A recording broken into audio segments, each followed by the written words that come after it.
Dagon by H.P. Lovecraft.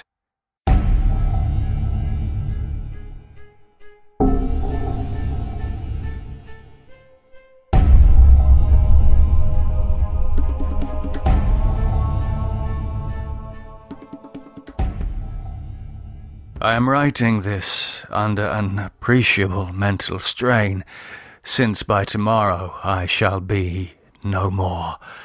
Penniless and at the end of my supply of the drug which alone makes life endurable, I can bear the torture no longer, and shall cast myself from this garret window into the squalid street below. Do not think from my slavery to morphine that I am a weakling or a degenerate.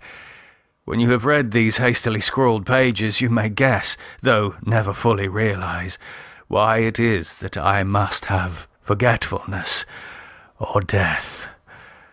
It was in one of the most open and least frequented parts of the broad Pacific that the packet, of which I was supercargo, fell a victim to the German sea raider. The Great War was then at its very beginning, and the ocean forces of the Hun had not completely sunk to their later degradation, so that our vessel was made a legitimate prize, whilst we of her crew were treated with all the fairness and consideration due to us as naval prisoners. So liberal, indeed, was the discipline of our captors, that 5 days after we were taken, I managed to escape alone in a small boat with water and provisions for a good length of time. When I finally found myself adrift and free, I had but little idea of my surroundings. Never a competent navigator, I could only guess vaguely by the sun and stars that I was somewhat south of the equator. Of the longitude I knew nothing, and no island or coastline was in sight. The weather kept fair, and for uncounted days I drifted aimlessly beneath the scorching sun, waiting either for some passing ship or to be cast on the shores of some habitable land. But neither ship nor land appeared, and I began to despair in my solitude upon the heaving vastness of unbroken blue. The change happened whilst I slept. Its details I shall never know, for my slumber, though troubled and dream-infested, was continuous.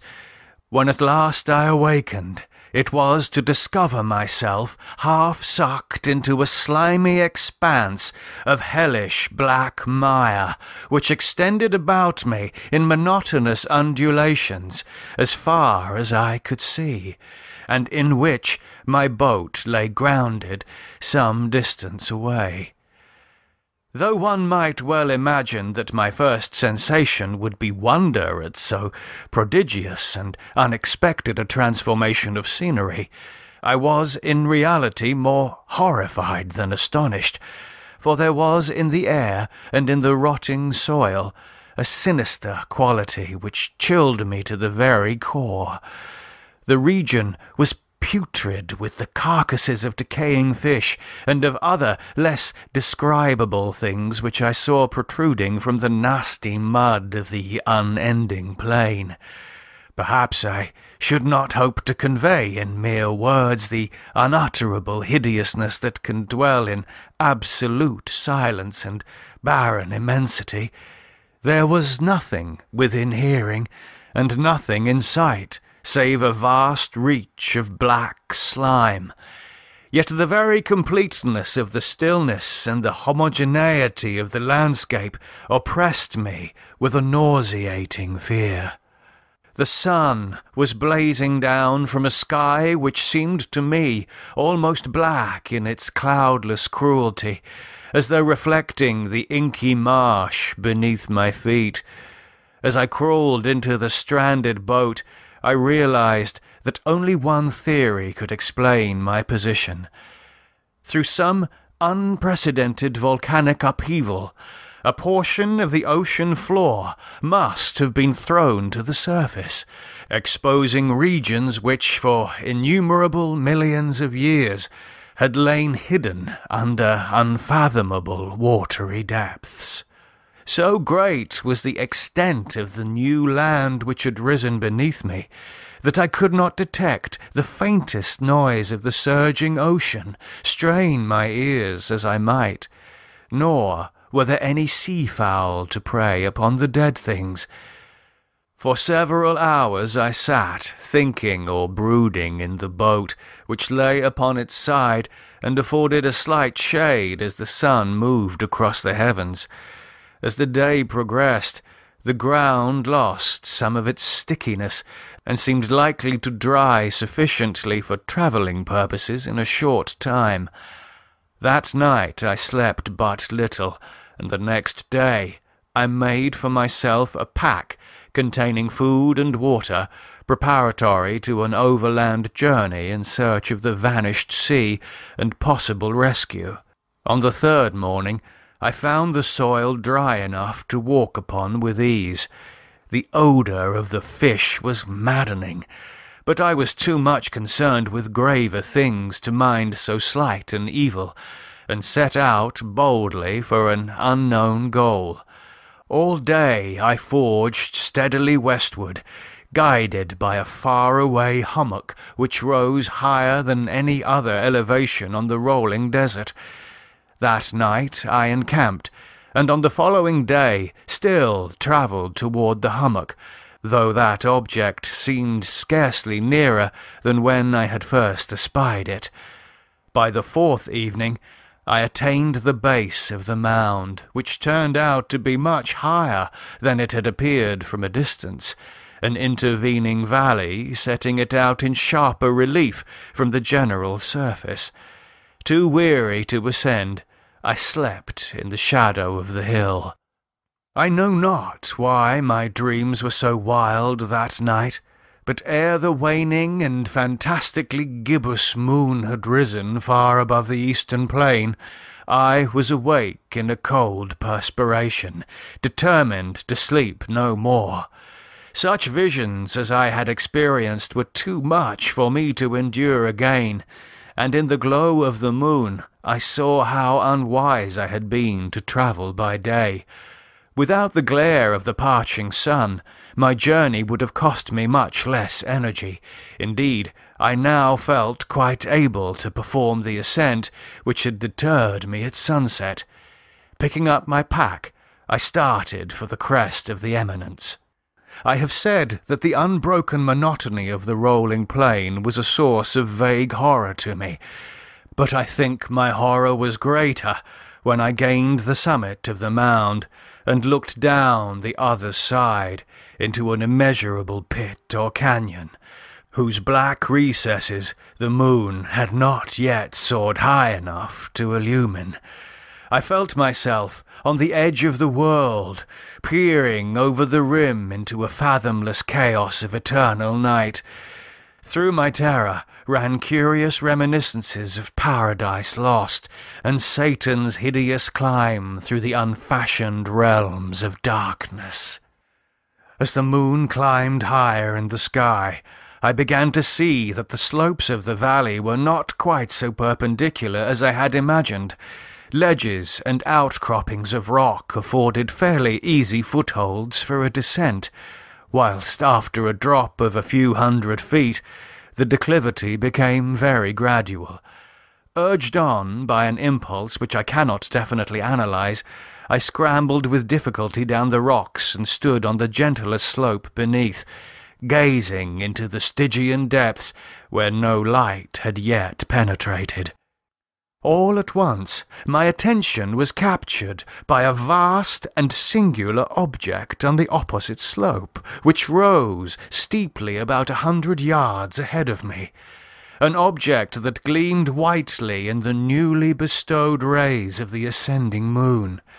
That it was merely a gigantic piece of stone, I soon assured myself, but I was conscious of a distinct impression that its contour and position were not altogether the work of nature. A closer scrutiny filled me with sensations I cannot express, for despite its enormous magnitude and its position in an abyss which had yawned at the bottom of the sea since the world was young, I perceived beyond a doubt that the strange object was a well-shaped monolith, whose massive bulk had known the workmanship and perhaps the worship of living and thinking creatures. Dazed and frightened, yet not without a certain thrill of the scientist's or archaeologist's delight, I examined my surroundings more closely. The moon, now near the zenith, shone weirdly and vividly above the towering steeps that hemmed in the chasm, and revealed the fact that a far-flung body of water flowed at the bottom, winding out of sight in both directions and almost lapping at my feet as I stood on the slope.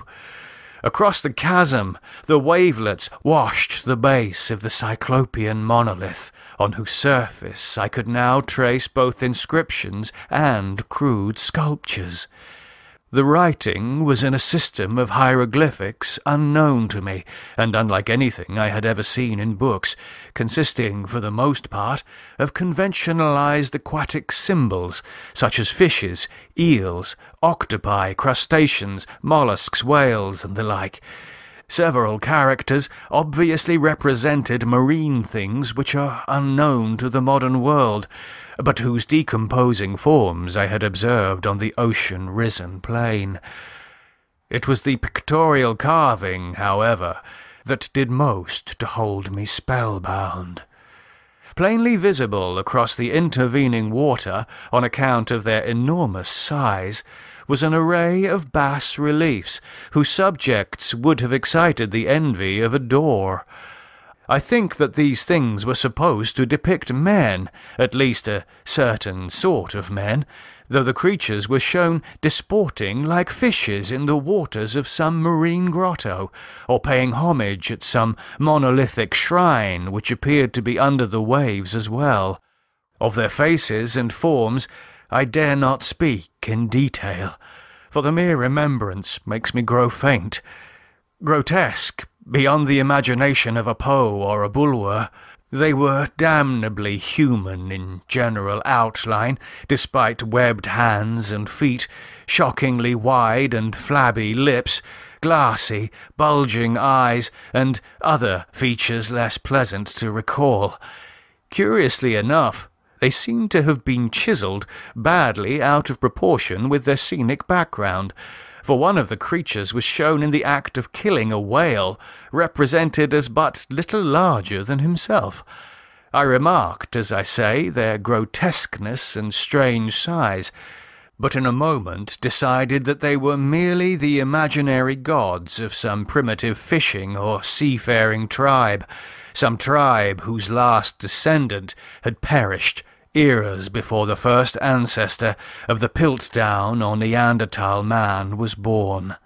Awestruck at this unexpected glimpse into a past beyond the conception of the most daring anthropologist, I stood musing whilst the moon cast queer reflections on the silent channel before me.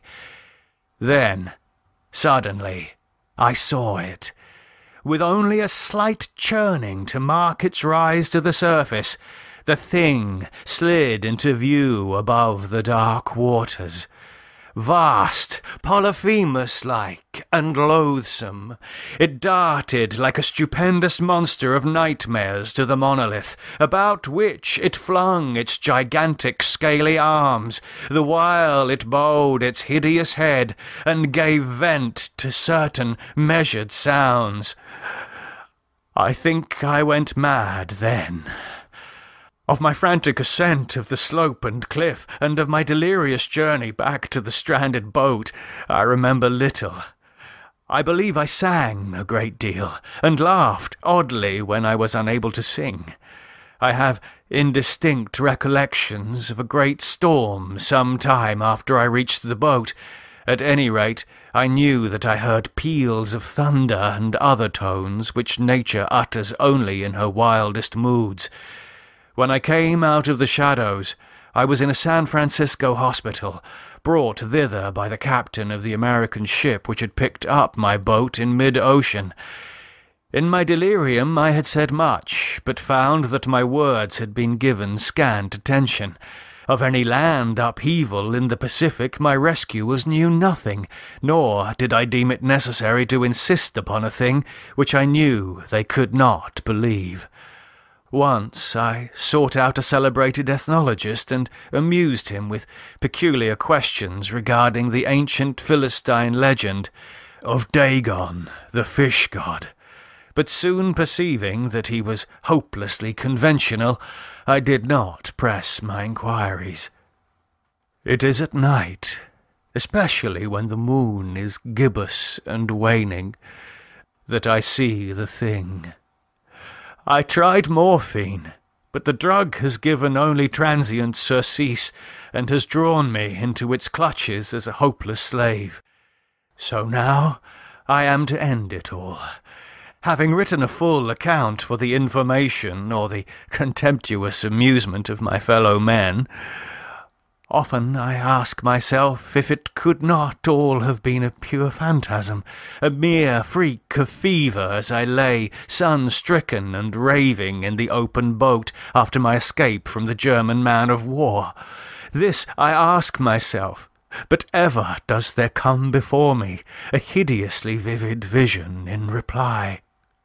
I cannot think of the deep sea without shuddering at the nameless things that may at this very moment be crawling and floundering on its slimy bed, worshipping their ancient stone idols and carving their own detestable likenesses on submarine obelisks of water-soaked granite.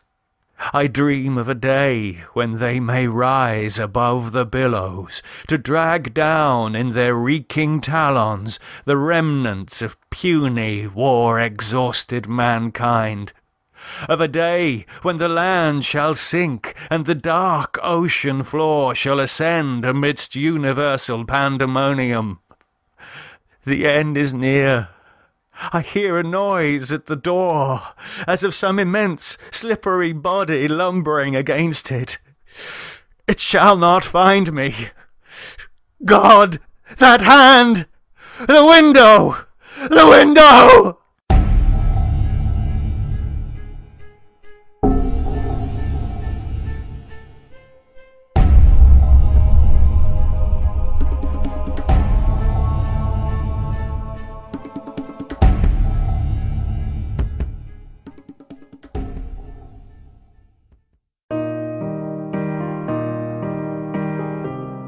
Thank you for listening.